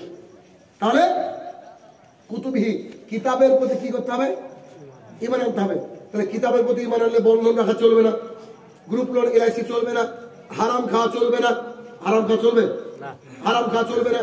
তারপরে বউ বিটিকে বেপরদা রাখা চলবে? চলবে না। তাহলে কিতাবের প্রতি ইমান আনতে গেলে কমপ্লিটলি আনতে হবে। বলেছি মান ক্বালা লা ইলাহা ইল্লাল্লাহ ওয়া দাখালাল জান্নাহ, কোন ব্যক্তি যদি লা ইলাহা ইল্লাল্লাহ বলে ও জান্নাতে যাবে। লা ইলাহা ইল্লাল্লাহ শর্তই তো বলছি, কিন্তু শর্ত। পুলিশ ডিপার্টমেন্টে চাকরি করেন আর বলছেন দাড়ি চাচবো না, তাই হয় নাকি? এটা ভারতবর্ষ ভাই, বুঝতে হবে। তাহলে কি কুতুবহি কিতাবের প্রতি ইমান আনতে হবে। এরপরে রাসূল সাল্লাল্লাহু আলাইহি ওয়াসাল্লাম বললেন ওয়া রাসূলিহি, রাসূলের প্রতি ইমান আনতে হবে। কাবিলপুরে কারা কারা গিয়েছিলেন জালসা করতে? হাত তুলেন। আচ্ছা না, ওই জালসার পরে যদি কেউ হেদায়েত না পান তো গলায় দড়ি দেন ভাই, কথা বুঝেননি? ওই জালসার পরে যদি, আমার বক্তৃতা শোনার পরে যদি আল্লাহ রসুলকে বোঝাতে হয়, তার প্রতি যদি ভালোবাসাটা না জন্মায়, তাহলে আপনারা না আমারই দেওয়া উচিত। আমি হয়তো বোঝাতে পারিনি। এই বছরের সেরা বক্তৃতা বোধ আমার ওটাই ছিল। তাহলে রসুলহি, রসুলের প্রতি ইমান আনতে হবে। কেমন করে? ওই যে সাহাবীর কথা খেয়াল করেন তো, দৌড়ে এসে বলছে আল্লাহ রসুল জান্নাতে তো নবী রসুলরা থাকবে, বড় বড় জান্নাতে। যে জি, আমি যদি মারা যাই ওই জান্নাতে কি আপনার সাথে আমি থাকবো নাকি? আল্লাহ রসুল বলছে না, আলাদা আলাদা জান্নাত। তো বলছে আপনারা আল্লাহকে বলেন যদি আমি আমার জান্নাতে আপনাকে না দেখতে পাই, ওই জান্নাত আমার দরকার নেই। আল্লাহ তাআলা আয়াত নাযিল করে বলে দিলেন তুমি মানুষকে বলে দাও যে যাকে ভালোবাসবে তার সাথে থাকবে। তখন বলো যে এবার আমার অন্তরে শান্তি। অতএব রাসূল সাল্লাল্লাহু আলাইহি ওয়াসাল্লাম যা বলতো সঙ্গে সঙ্গে সাহাবায়ে কেরামরা মেনে নিতেন, এর কোনো বিকল্প রাস্তা ছিল না। আশ্চর্য সাহাবী, হাদিসটা ক্ষেত্রে বলেছি কিনা মনে নাই। উরওয়া ইবনে মাসউদ রাদিয়াল্লাহু তাআলা আনহু, তিনি ইসলাম গ্রহণ করেননি। হুদায়বিয়ার সন্ধির সময় তিনি এসেছেন আল্লাহ রাসূলের কাছে কাফেরদের প্রতিনিধি হিসাবে। তো এসে তিনি কিছু দৃশ্য দেখেছেন। দৃশ্য দেখার পরে তিনি তার কওমের কাছে ফিরে গিয়ে বলছেন যে শোনো, আরে আমি আশ্চর্য জিনিস দেখে আসলাম গো। তো কি বলছে? আমি রোমের সম্রাটের কাছে গিয়েছি, পারস্যের রাজার কাছে গিয়েছি। আব্দুল্লাহর বেটাকে যে মানুষ এত ভালোবাসে, এত অনুকরণ করে, আমি পৃথিবীর কোন প্রজাকে দেখিনি এমন করে অনুসরণ করতে, যেমন করে আমাদের এলাকার মুহাম্মদ সাল্লাল্লাহু আলাইহি ওয়াসাল্লামকে তারা অনুকরণ করেছে। উরওয়া ইবনে মাসউদ রাদিয়াল্লাহু আনহু বলছেন, তখন কিন্তু রাদিয়াল্লাহু আনহু না, তিনি আমলোক। তখন তার এলাকার মানুষ বলছে কি দেখলা? হাদিস কিন্তু বুখারীর, হাদিসটা বিশ্বাস হবে না অনেকে, হাদিস বুখারীর। তো তিনি তখন বলছেন আমি দেখলাম রাসূল সাল্লাল্লাহু আলাইহি ওয়াসাল্লাম যখন থুতু কফ ফেলছিল, কাশ ফেলছিল, সাহাবায়ে কেরাম হাতে নিয়ে ডলে মুখে মাখছেন। এটা হচ্ছে আমাদের নবী, যার গোটা দেহই বরকত। তো থুতু ফেলছিল, থুতুরা সাহাবায়ে কেরাম কি করছিল? গালে মুখে মেখে দিচ্ছিল। আর তিনি যখন কাউকে কোনো আদেশ করছিলেন তো সবারই মধ্যে একটা কম্পিটিশন লেগে গিয়েছিল, আমি আগে যাবো, আমি আগে যাবো। আর তিনি অজু যখন করতে বসতেন, সাহাবীরা ধাক্কাধাক্কি করতো, অজুর অবশিষ্ট পানি কে নিবে তাই নিয়ে মারামারি করতো। উরওয়া ইবনে মাসউদ রাদিয়াল্লাহু আনহু এই হাদিস বর্ণনা করছেন পরে, ইসলাম গ্রহণ করার পর। চিন্তা করেছেন? তাহলে এই হচ্ছে আমাদের নবী। জাবের রাদিয়াল্লাহু তাআলা আনহু বলেন রাসূলুল্লাহ সাল্লাল্লাহু আলাইহি ওয়াসাল্লামের কাছে একজন ব্যক্তির দেখা করতে আসলেন। ছোট ছোট কিছু বাচ্চা ছিল, ফজরের সালাত আদায় করে তিনি দেখা করতে আসলেন। তো মুহাম্মদ সাল্লাল্লাহু আলাইহি ওয়াসাল্লাম ছোট ছোট বাচ্চার গালে এভাবে হাত দিলেন। এই জন্য বাচ্চার গালে মাথায় হাত দিতে হয়, এটা আদর। ছোট ছোট বাচ্চার গালে হাত দিলেন। ওই ব্যক্তি ক্ষেত্রে তারও গালে হাত দিলেন। জাবের রাদিয়াল্লাহু তাআলা বলছেন আমার গালেও তিনি হাত দিলেন। ওয়াল্লাহি, আল্লাহর কসম করে বলছি, তার হাতটা যখন আমার মুখের কাছে আসলো, আমার যেন মনে হলো তার হাতটা আতরের ডিব্বার মধ্যে ছিল। একেবারে নগদ বের করে আমার গালে হাত দিয়েছে। সুবহানাল্লাহ বিহামদিহি। এটা হচ্ছে আমাদের নবী। তাকে মেনে নিতে হবে কি করে? কোন রকমের কোন এক্সকিউজ কি হবে? চলবে না। সরাসরি মুহাম্মদ সাল্লাল্লাহু আলাইহি ওয়াসাল্লাম যা বলেছেন তাই মেনে নেওয়ার নামই হচ্ছে ইসলাম। আর তা মেনে নেওয়ার মধ্যে রয়েছে মুসলমানের কল্যাণ। তাহলে আপনি আমি যদি রাসূলকে মেনে নিতে পারি, জীবনে আর কি দরকার?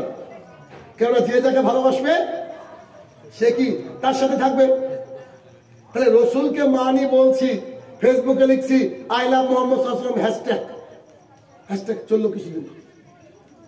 ওই যে কোলাঙ্গার মোহাম্মদ সাল্লাল্লাহু আলাইহি ওয়াসাল্লামের কার্টুন এঁকেছিল না, তো সেদিন খুব চলেছিল হ্যাশট্যাগ মোহাম্মদ সাল্লাল্লাহু আলাইহি ওয়াসাল্লাম। আমি সেদিন লিখেছিলাম যে এত ইমানদার ফেসবুক থেকে যদি একটু গ্রামে আসতো তো ফজরের জামাত ভালো লাগতো আর কি, হাজার হাজার মুসল্লি হতো সব ফেসবুকে, কিন্তু বাস্তব জগতে নয়, সব ফেসবুক পাড়ায়, কিন্তু বাস্তব জগতে নয়। রাসূল সাল্লাল্লাহু আলাইহি ওয়াসাল্লামকে কোনো ব্যক্তি যদি ভালোবাসে, অনুকরণ করে, সে ব্যক্তির জীবনে ফজর ছুটবে না। আর যদি ছুটে যায় সারা দিন আস্তাগফিরুল্লাহ ওয়া তুবু ইলাইহি পড়বে। রসুলকে ভালোবাসে অথচ দাড়ি রাখে না, যদি বলে যে আমি রসুলকে ভালোবাসি, তাহলে বুঝে নেন যে আইসক্রিম খুব গরম।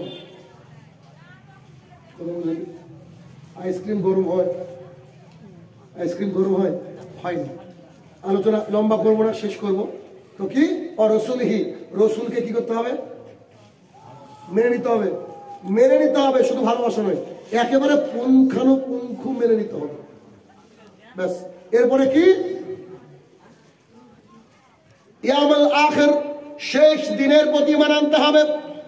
আমি আপনাকে বোঝাতে পারি না শেষ দিনটা কি, তবে শুনেন, কিয়ামতের মাঠে জাহান্নামকে টেনে নিয়ে আসবে 490 কোটি ফেরেশতা। একটা ফেরেশতা যদি পৃথিবীকে এভাবে চড় মারে না, পৃথিবী ভেঙে চৌচির হয়ে যাবে। ফেরেশতাকে এত শক্তি আল্লাহ দিয়েছে, ওই রকম ফেরেশতা 490 কোটি জাহান্নামকে টেনে নিয়ে আসবে ফেরেশতা। তাহলে জাহান্নাম ছোটই তো নাকি? বুঝেন বিষয়টা? সেই দিন সবাই বলবে ইয়া নাফসি ইয়া নাফসি, শুধু মুহাম্মদ সাল্লাল্লাহু আলাইহি ওয়াসাল্লাম বলবে ইয়া উম্মতি ইয়া উম্মতি। মানুষ বেহুশ হয়ে যাবে কিয়ামতের মাঠে। আয়েশা রাদিয়াল্লাহু তাআলা আনহা বলছেন, আল্লাহ রাসূল সাল্লাল্লাহু আলাইহি সাল্লাম, আপনি কি কিয়ামতের মাঠে আমাদেরকে ভুলে যাবেন? মুহাম্মদ সাল্লাল্লাহু আলাইহি ওয়াসাল্লাম বলছে, কেউ কাউকে খেয়াল রাখবে না কিয়ামতের মাঠে। নিজের আম্মা জান তার সন্তানকে রেখে কিয়ামতের মাঠে পালিয়ে যাবে, নিজের আব্বা জান তার সন্তানকে রেখে পালিয়ে যাবে, সন্তান মা বাবাকে রেখে পালিয়ে যাবে। কেন? আজকে যদি একটা নেকি চেয়ে বসে আমার কাছে মা বাবা, সো আজকের দিনে নেকি দেওয়া যাবে না। কিয়ামতের মাঠে আল্লাহ তাআলা বলছেন, মানুষকে দেখে মনে হবে সবাই মদ খেয়েছে, এরা মাতাল, কারো পা যেন ঠিকঠাক করছে না। আল্লাহ তাআলা বলছে, এরা কেউ মাতাল নয়, আমার আযাবটাই এতটা কঠিন। আমার আগের যে বক্তা একটা কথা বললো না, 1999 জন জাহান্নামী, কি 1999 জন জাহান্নামী, এই যে কথাটা বললো না, হাদিসটা আমি একটু শোনাই আপনাকে। কেন? কিয়ামতের মাঠ বোঝানোর জন্য। কিয়ামতের মাঠটা কেমন খেয়াল করেন। এইখানে কিছু ইয়াং ছেলে দাঁড়িয়ে আছে, কোটি জানি না, ইয়াং মানুষ মারা যায় না, ওরা উঠবে। ইয়াং এখানে দাঁড়িয়ে আছে কয়েক কোটি। ধরেন কিছু বাচ্চা দেখবেন ছোটকালে মারা যায় হয়ে হয়ে, তো কিছু মা তার বাচ্চাকে নিয়ে কিয়ামতের মাঠে দুধ দিবে, দুধ খাওয়াবে। অনেক মা সন্তান পেটে নিয়ে মারা যায়, তো কিছু মা প্রেগনেন্ট থাকবে কিয়ামতের মাঠে। দৃশ্যটা কি খেয়াল করতে পারছেন? ইয়াং ছেলে 17-18 বছর বয়স, কিছু মা কিছু মানে কোটি কোটি মিলিয়ন মিলিয়ন, কিছু মা বাচ্চাকে দুধ দিচ্ছে আর কারোর পেটে বাচ্চা হলো। এই হচ্ছে সিচুয়েশন। এটা হাদিসে নাই, কিন্তু আপনাকে বোঝাচ্ছি সিচুয়েশন হলো। এবার হাদিস বলছি। আবু সাঈদ খুদরি রাদিয়াল্লাহু তাআলা বলেন, রাসূলুল্লাহ সাল্লাল্লাহু আলাইহি ওয়াসাল্লাম বলেছেন, মানুষ চিন্তিত থাকবে কখন বিচার শুরু হবে। এমন অবস্থায় আল্লাহর তরফ থেকে একজন আওয়াজ দিয়ে বলবে, আদম। জি আল্লাহ বলেন। পিন ড্রপ সাইলেন্ট থাকবে, কোনো কথা হবে না। বিলিয়ন বিলিয়ন মানুষ থাকবে, তাও একটা আওয়াজ হবে না। সেদিন জলসায় বসে মেয়েগুলো স্থির থাকতে পারে না, ওখানে স্থির থাকবে, অসুবিধা নেই। তো পৃথিবীতে আদম আলাইহিস সালাম থেকে শুরু করে শেষ মানুষটার মধ্যে থাকবে। কিন্তু কি বলবে? আল্লাহ তাআলা বলবে আদম, তখন সবাই কান খাড়া করবে, ওহো কিছু একটা ঘোষণা হবে, মনে হয় বিচার ফাইসালা হবে, কিছু একটা হবে। আল্লাহ তাআলাকে বলবে, জি লাব্বাইক, এই যে আল্লাহ বলেন, তুমি তোমার সন্তানদের মধ্য থেকে জান্নাতীকে বেছে নাও। এটা তো জায়গাটা, তুমি তোমার সন্তানদের মধ্য থেকে জান্নাতীকে বেছে নাও আর জাহান্নামীকে বের করে দাও। আদম আলাইহিস সালাম বলবে, আল্লাহ কতজনে কতজন? এবার বাক্যটা শুনে যান, ভালো করে খেয়াল করবেন, আমার দিকে এক দৃষ্টিতে পলক ফেলবেন না। আল্লাহ কতজনে কতজন? আল্লাহ তাআলা বলবে 1999 জন জান্নাত। পাশে কারা দাঁড়িয়েছিল? রাসূল সাল্লাল্লাহু আলাইহি ওয়াসাল্লাম বলছে, এদের বয়স এখন 80 হয়ে গেছে। না বোঝাতে পারিনি বোধহয়। একটা ঘোষণা এতটা টেনশন দেবে একটা মানুষকে, ও যুবক বৃদ্ধে পরিণত হয়ে যাবে। সুবহানাল্লাহ। ওই বাচ্চাকে যে মা কোলে দুধ দিচ্ছিল, মায়ের কোল থেকে বাচ্চা পড়ে যাবে, মা বুঝতে পারবে। যে মা প্রেগনেন্ট ছিল, পেট থেকে বাচ্চা বেরিয়ে যাবে, মা বুঝতে পারবে না। যে আপনার মা, আপনার স্ত্রী যদি নর্মাল ডেলিভারি হয়ে থাকে, তাকে জিজ্ঞাসা করবে পৃথিবীর সবচেয়ে কঠিন কাজ হচ্ছে বাচ্চা জন্ম দেওয়া। এই বাচ্চা পেট থেকে পড়ে যাবে, বাচ্চা কাঁদতে থাকবে, কিন্তু তার মা বুঝতে পারবে না বাচ্চা হয়ে গেছে। কোন ঘোষণা শুনে? 1999 জন জাহান্নামী এই ঘটনা শুনে, এই একটা ঘোষণা শুনে। This is the day of the judgment. এটা হচ্ছে কিয়ামতের মাঠ। বুঝতে পারছেন? এটা হচ্ছে কিয়ামতের মাঠ। মানুষ কত শয়তান থাকে জানেন? হজেরেতে আছি আমি, আল্লাহ তাআলা দুবার আমাকে নিয়ে গিয়েছে, ওখানে ছিলাম। কিছু কাশ্মীরি ভাই আমার সাথে গিয়েছে। তো আমরা কাবা তোয়াফ করলাম, সাফা মারাও তোয়াফ করলাম। তো শয়তান তো সব জায়গায় থাকে, বুঝলেন না? তো এতে ওই কাবা শরীফটা এমন একটা জায়গা না, আমি যতদিন ছিলাম ততদিন খালি কেঁদেছি আনন্দে, যে আল্লাহ আমার মতো গরিব মানুষকে তুমি কাবা দেখাচ্ছ। আর আমি কেন কেঁদেছি? কারণ আমি ওই ইতিহাসগুলো জানতাম। এখান থেকে এখানে মা হাজেরা দৌড়েছেন ছেলেকে রেখে, এখানে আল্লাহ রসুল মানে হেঁটেছেন, এইখানে আল্লাহ রসুলের মাথার উপরে আবু জেহেল শয়তানের বাচ্চারা ঘুড়ি চাপিয়ে দিয়েছে। মানে এই দৃশ্য, নানান দৃশ্য, আল্লাহ রসুলকে কষ্ট দিয়েছে, আল্লাহ রসুল মক্কা বিজয়, এই দৃশ্যগুলো মাথার মধ্যে আসে ধরেন। ঠিক যেমন স্বাধীনতার দিনে আমাদের একটা আলাদা ফিলিংস আছে না, স্বাধীনতা দিবসের দিনে, ঠিক এরকম। তো আমি মানে খালি দেখছে আর কাঁদছে, আমার অজন্য হয় নেই, মানে কানার দরকার নেই, চোখ থেকে এমনি পানি পড়ে। নামাজ আদায় করলে 1 লক্ষ গুণ নেকি এমনি। তো যখন আমরা কমপ্লিট করে ফিরছি, তো এক কাশ্মীরে আমাকে বলছে যে ভাই সাহেব तूने सफा मारा का तौफ कर लिया ना? जहाँ वो तो कर लिया ना, कई बार कर लिया। तो उसे मैं जब तौफ कर रहा था, एक इतना खूबसूरत लड़की मेरे सामने आ गया, तो साला मैं भूल ही गया कितना तौफ मारा। কাশ্মীরে বলছে যে সাফা মারাতে 7টা ই করতে হবে, ওই 7টা আমি ভুলে গিয়েছি। একটা মেয়ে আমার সামনে চলেছে, এত সুন্দর। সৌদি আরবের মেয়ে, মিশরের মেয়েরা পৃথিবীর সবচেয়ে সুন্দর। পৃথিবীর সব মিশরের মেয়েদের কিন্তু খাতনা হয়, জানেন কি, মুসলমানই হয়। তো এবার এত সুন্দর মিশরের মহিলারা দেখে মনে হয় পুতুল, আপনি বিশ্বাস করতে পারবেন না যে এটা মানুষ। ওর চোখের সামনে পড়ে গেছে, বুঝলেন? তারপরে ও বলছে আমি ভুলে গেছি। তা আমি ভাবলাম যে এরকম জায়গায় এসে যদি কারো চোখটা অন্যদিকে চলে, এ তো মনে হয়, আমার মনে হয় কি ওর নাম তা না, জাতা না, এই হচ্ছে ইবলিস মনে হয় আমার। ওই জায়গায় গিয়ে আপনার চোখ দিয়ে পানি ঝরবে, আর নিজের মতো মানুষ দোয়া করে, দেখবেন আরাফার ময়দানে সবাই নিজের মতো দোয়া করে, স্ত্রী আশেপাশে কেউ দোয়া করে নিজের মতো করে। এইটা যদি এই পরিস্থিতি হয়, কিয়ামতের মাঠে কি হবে? আয়েশা রাদিয়াল্লাহু তাআলা বলছেন আল্লাহ রাসূল সাল্লাল্লাহু আলাইহি ওয়াসাল্লাম, আচ্ছা আপনি যে একটু আগে বললেন কিয়ামতের মাঠে মানুষ নাকি উলঙ্গ থাকবে, পায়ে স্যান্ডেল জুতো কিছু থাকবে না, ল্যাংটা থাকবে। তো বলছি যে নারী পুরুষ তো এক জায়গায় থাকবে, তো জি, তো একে অপরের লজ্জাস্থান দেখবে না? আরে কত চিন্তা যে কিয়ামতের মাঠে কি করবে। তো মুহাম্মদ সাল্লাল্লাহু আলাইহি ওয়াসাল্লাম যে বাক্যটা বলছেন খুব কঠিন বাক্য। আল্লাহ সাল্লাল্লাহু আলাইহি ওয়াসাল্লাম বলছে, আয়েশা কিয়ামতের মাঠটা এতটাই ডেঞ্জারাস হবে, একে অপরের দিকে তাকানোর সময় থাকবে না। হজ করতে গিয়ে মানুষ মেয়ে দেখে, তাহলে চিন্তা করা যায় কিয়ামতের মাঠ কত কঠিন। রাসূল সাল্লাল্লাহু আলাইহি ওয়াসাল্লাম কি বললেন? যে কিয়ামতের মাঠের প্রতি ঈমান আনতে হবে। যদি কোনো মানুষ, পৃথিবীর মানুষ কিয়ামতের মাঠটা নিয়ে ভাবে না, আল্লাহি আজকে রাতে ওকে ইসলাম গ্রহণ করতে বাধ্য হবে। খালি যদি ভাবে যে কিয়ামতের মাঠটা কত কঠিন এবং জটিল। রাসূল সাল্লাল্লাহু আলাইহি ওয়াসাল্লাম বলছে, কিছু মানুষ হেঁটে আসবে, কিছু মানুষ বাহনে আসবে, কিছু মানুষ মুখের উপরে ভর দিয়ে হাঁটবে। সাহাবায়ে কেরাম বলছে, হাউ ইজ ইট পসিবল? এটা কি করে সম্ভব? রাসূল সাল্লাল্লাহু আলাইহি ওয়াসাল্লাম বলছেন, আল্লাহ যে আল্লাহ তোমাকে পা দিয়ে হাঁটিয়েছে, উনি মুখ দিয়ে হাঁটাবেন না? রাসূল সাল্লাল্লাহু আলাইহি ওয়াসাল্লাম বলছেন, মানুষের মুখটাকে চেন মেরে দেওয়া হবে, চেন সেলাই করে দেওয়া হবে। হাত সাক্ষী দেবে মোবাইলে কি করেছে, কান বলবে জি জি জি জি আমি সাক্ষী, আমি সাক্ষী। কান কথা বলবে, কিয়ামতের মাঠে সবাই কথা বলবে, এ টু জেড মাইক্রোফোনে। এখানে বসে যদি কোনো বক্তা মিথ্যা কথা বলে, এটা আল্লাহর কাছে গিয়ে টপ টপ টপ টপ করে সব বলে দেবে, এই ঘটনা ঘটেছে।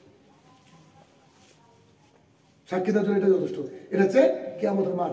এরপরে শেষে রাসূল সাল্লাল্লাহু আলাইহি ওয়াসাল্লাম বলছেন, কাদরি ও শাররি মিন আল্লাহ সুবহানাহু ওয়া তাআলা, ভালো এবং মন্দের মালিক কে? আল্লাহ তাআলা। ভালো এবং মন্দের মালিক আপনার যাই হোক, খালি যদি আপনি বলেন যে আলহামদুলিল্লাহ, এরপরে ইন্নালিল্লাহ বলতে পারেন, বহু বড় পুরস্কার আছে। দলিল আবু হুরায়রা রাদিয়াল্লাহু তাআলা বলেন, রাসূল সাল্লাল্লাহু আলাইহি ওয়াসাল্লাম বলেছেন, আল্লাহ সুবহানাহু ওয়া তাআলা বলছেন যে আমি অমুক ছেলের সন্তানকে তুলে নিয়েছি, অমুক বেটা লোকের সন্তানকে তুলে নিয়েছি মালাকুল মউতকে দিয়ে। ওই লোক কি বলেছে গো? জিবরাইল। তো জিবরাইল এসে বলছে আল্লাহ সুবহানাহু ওয়া তাআলা, ওই লোক প্রথমে বলছে আলহামদুলিল্লাহ, তারপরে বলেছে ইন্নালিল্লাহ। এখন জিবরাইল আলাইহিস সালামকে আল্লাহ তাআলা বলছে ওকে গিয়ে বলো ওর জন্য জান্নাত রেডি। কথা বুঝলেন? কেন রেডি? কারণ যা হয় তা আল্লাহ করে। এই হিসাব যদি আমার মাথার মধ্যে থাকে যে এটা আমার তাকদিরে আছে, আলহামদুলিল্লাহ, ইন্নালিল্লাহ পড়তে পারে, অসুবিধা নাই, তবে আলহামদুলিল্লাহ বললে এর মধ্যে মজা আছে। একটা ঘটনা বলে বক্তৃতা শেষ করব, এই তাকদিরের বিষয়। সেটা কি? সৌদি আরবের বুকে একজন ব্যক্তি তার দুটো বাচ্চা নিয়ে চলছে রাস্তায়, আর সৌদি আরবের বুকে পৃথিবীতে সবচেয়ে দ্রুত গাড়ি চলে। আমি তো ছিলাম, আমি জানি। আমাদের দেশে 8 ঘন্টা রাস্তা, ওদিকে 5 মিনিট লাগে না, এত দ্রুত গাড়ি চলে। আর আমাদের দেশের মধ্যে তো দুর্নীতি নাই। ও দেশের রাস্তায় ভাত ঢেলে খাওয়া যাবে, সবসময় মানুষ পরিষ্কার করতে থাকে, এত সুন্দর নিট অ্যান্ড ক্লিন রাস্তা। আর গাড়িগুলো সে জাপানি কোম্পানির, বুঝতে পারছেন তো? দুটো গাড়ি যদি কোনোদিন সৌদি আরবে অ্যাক্সিডেন্ট হয়, গ্যারান্টি, যদি অ্যাক্সিডেন্টের মতো অ্যাক্সিডেন্ট হয়, দুটো গাড়িতে আগুন লেগে যায়। তোমরা বুঝতে পারছেন? এত দ্রুত গাড়ি চলে। 2300 কিলোমিটার রাস্তা 8 ঘন্টায় যায়। রিয়াদ থেকে মক্কা দূরত্ব 2300 কিলোমিটার, 8 ঘন্টায় সুরিয়ান ড্রাইভার চালিয়ে যায়। চিন্তা করেন কি অবস্থা। তো আমি আপনাদেরকে বোঝাতে চাইছি এগুলো বিষয় না।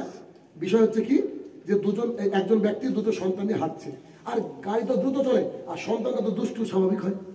একটা সন্তান তার বাবার হাত থেকে ছিটকে, মানে বদমাশি করতে গিয়ে রাস্তার মাঝে, আর এক বাঙালি ড্রাইভার একেবারে স্পট ডেথ, ওখানে মারা গেছে সন্তান।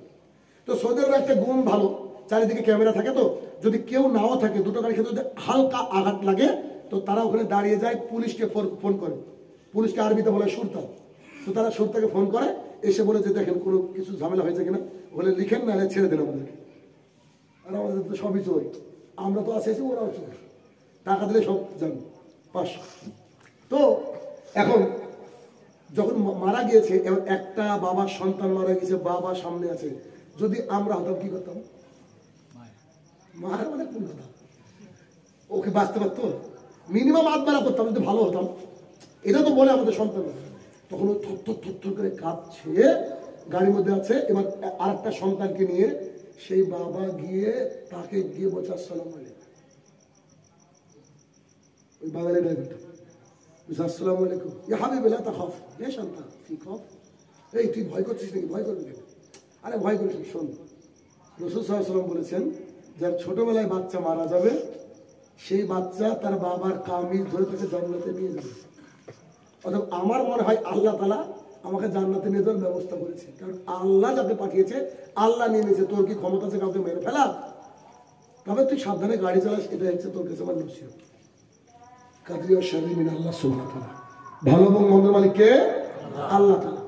এই তো আমাদেরকেও কি করতে হবে? ভালো এবং মন্দের মালিক যে আল্লাহ, এটা যদি মাথার মধ্যে রেখে চলেন, পৃথিবীতে দুঃখ নাই। রাসূল সাল্লাল্লাহু আলাইহি ওয়াসাল্লাম বলেন, মুমিনদের ব্যাপারটা দেখে আমি আশ্চর্য হয়ে যাই, পায়ে কাঁটাও যদি ঢুকে যায় তাও নেকি ছাড়া মাহরুম না। যদি কাঁটা ঢুকে জ্বর আসে, তাহলে বুঝে নিতে হবে আল্লাহ আপনাকে কিছু ক্ষমা করতে চাইছেন, ক্ষমা করে আল্লাহ আপনাকে শ্রেষ্ঠত্বের জায়গায় পৌঁছতে চাচ্ছেন এবং জান্নাত দিতে চাইছেন। অতএব ঈমানটা কি? এক, আমানতু বিল্লাহি, আল্লাহর প্রতি ঈমান আনতে হবে। 2, বলেন ফেরেশতার প্রতি ঈমান আনতে হবে। 3, কিতাব। 4, রাসূল। বলেন 5, বিচারের মাঠ। 6, তাকদীর। অতএব যাই হয়ে যাক, অনেক আছেন আবার গালাগালি করে আল্লাহকে, ফসলটা আজকে আমি 7টা দিয়ে আসলাম, আর আজকে পানি দিতে পারলাম না, তুমি আস্তাগফিরুল্লাহ না। এর মধ্যে কালকে কি যে হলো জানি না, গাড়ি তো কোনদিন ডিস্টার্ব করে না, এই গাড়ি তো সারা ভারতবর্ষ চলছে আমার, প্রতি রাত্রেবেলা, কোনো রাতের মধ্যে আমার ঘুম নেই, চলে। কালকে কি হলো, ওখানে গেটটা, একজন বক্তা ছিল সাথে, তুলে নিলাম, গেটটা মাটি গেছি, গেট সহ খুলে চলে গেছে গাড়ি, কালকে ঘটনা। তো সঙ্গে সঙ্গে আমি বললাম আলহামদুলিল্লাহ। তো আমার দিকে সবাই তাকাচ্ছে যে কোন লোকরে গাড়ির গেট খুলে চলে গেছে, আলহামদুলিল্লাহ। তারপরে বললাম ইন্নালিল্লাহ। আমি সঙ্গে সঙ্গে বললাম এর মধ্যে নিশ্চয়ই কোনো কল্যাণ আছে, জানি না কি কল্যাণ আছে, বাট আমি বললাম। তো আপনি আল্লাহর প্রতি যেমন ধারণা রাখবেন, আল্লাহ আপনার প্রতি তেমন, বুঝেছেন? অতএব আজকের আলোচনা থেকে এটুকুই আপনাদেরকে বোঝানোর চেষ্টা করলাম যে আমাদেরকে ইমানের জায়গাটাকে স্ট্রং করতে হবে। সালাত এক ওয়াক্ত এদিক ওদিক হলেও ক্ষমা চেয়ে নেওয়া যায়, কিন্তু ইমানে ঘুম ধরলে অসুবিধা, এটাকে নবায়ন করে নিতে হবে। অতএব আমার প্রতিপালক, এতক্ষণ যে আলোচনা করলাম মাবুদ, প্রত্যেকটা আলোচনা প্রথমে আমি এবং যারা শুনলে এবং শুনবে সবাইকে তুমি মেনে চলার তৌফিক আদা করো, আল্লাহুম্মা আমিন। হে আমার প্রতিপালক, যারা কবরের তলে সাহিত্য জানি না কি হাল রয়েছে, তারা ক্ষমার যোগ্য, তাকে তুমি ক্ষমাদান করো, আল্লাহুম্মা আমিন।